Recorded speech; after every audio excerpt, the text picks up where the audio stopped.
चालाक लोमड़ी और बेवकूफ कौवा। एक घने जंगल में एक बड़ा पेड़ था जिसकी सबसे ऊपरी डाल पर एक कौवा बैठा हुआ था। उसकी चोंच में एक स्वादिष्ट रोटी का टुकड़ा था जिसे उसने कहीं से चुराया था। कौवा बहुत खुश था और सोच रहा था कि वह इस रोटी को आराम से खाएगा।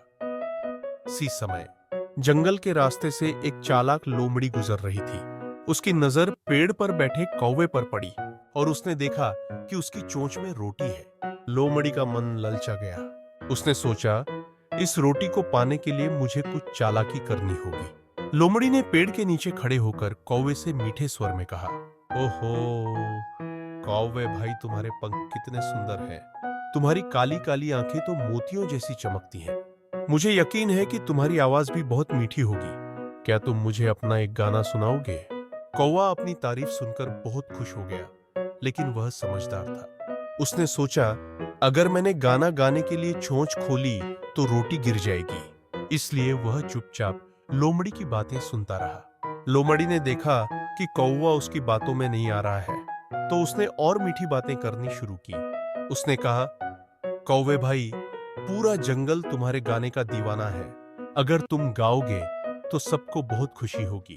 तुम्हारी आवाज से ये जंगल और भी सुंदर हो जाएगा। अब कौवा खुद को रोक नहीं पाया। उसने सोचा, अगर मेरी आवाज इतनी अच्छी है तो मुझे जरूर गाना चाहिए।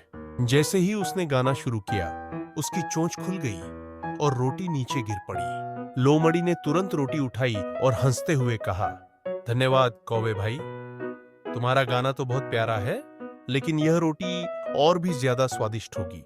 कौवा समझ गया कि वह लोमड़ी की चाल में फंस गया है। वह दुखी होकर सोचने लगा कि उसे लोमड़ी की मीठी बातों में नहीं आना चाहिए था, लेकिन अब पछताने का कोई फायदा नहीं था, क्योंकि रोटी तो जा चुकी थी। इस तरह चालाक लोमड़ी ने अपनी बुद्धि से रोटी हासिल कर ली और कौवा अपनी मूर्खता पर पछताता रह गया।